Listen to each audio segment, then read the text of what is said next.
جواب دیا ہے اور شدید طنز کرتے ہوئے جواب دیا ہے. یہ سنیں پھر اس پہ بات کرتے ہیں. اس کے بعد جتنی بھی پالیسیز بنیں گی خیبر پختونخوا کی حکومت کی، وہ صرف اور صرف اپنے عوام کے حق میں ہوں گی.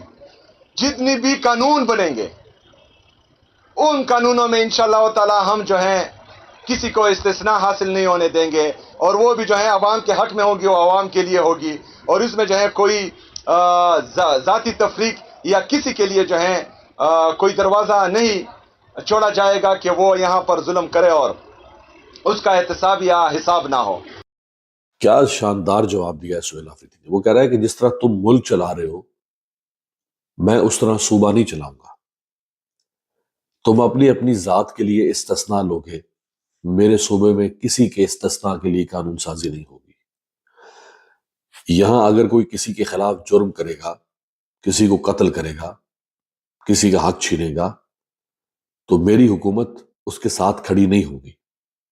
یعنی اس کا اشارہ یہ ہے کہ جو کچھ اکتوبر 2024 میں آپ لوگوں نے کیا، 26 نومبر کو کیا، اس پر نظام کرنے والوں کے ساتھ کھڑا ہو گیا، لیکن ہم کھڑے نہیں ہوں گے.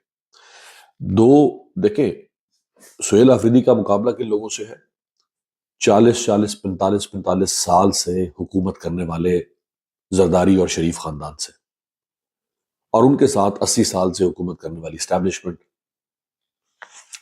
آپ سہیل آفریدی کا طرز حکومت، طرز سیاست دیکھیں، اور آپ ان 50 سال کے جو بابے ہیں جن کی قبر میں ٹانگے ہیں لیکن اقتدار سے چمٹے ہوئے ہیں اور اب تاحیات استثناء لے کر بیٹھ گئے زرداری، آپ ان کا طرز سیاست دیکھیں.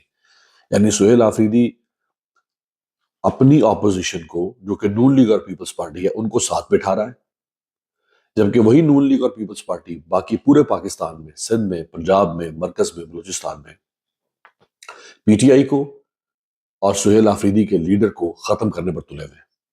جبکہ سہیل آفریدی انہی جماعتوں کو خیبر پختونخوا میں اپنے ساتھ بٹھا رہا ہے. اس نے کے پی کے کی تاریخ کا سب سے بڑا امن جرگہ کیا. اس نے یہ نہیں کہا کہ میں امن ڈرون حملوں سے لوں گا، میں امن لوگوں کو لاپتہ کر کے لوں گا جو بلوچستان میں کر رہے ہیں، میں امن کے لیے لوگوں پہ جھوٹے مقدمات دائر کروں گا. یہ نہیں اس نے کہا. اس نے کہا میں امن کے لیے جمہوری سٹرگل کروں گا. کون سی سٹرگل؟ ڈائیلاگ کے ذریعے سے. اس نے ساری سیاسی جماعتوں کو لا کے بٹھا دیا. یہ کام شہباز شریف کو 3.5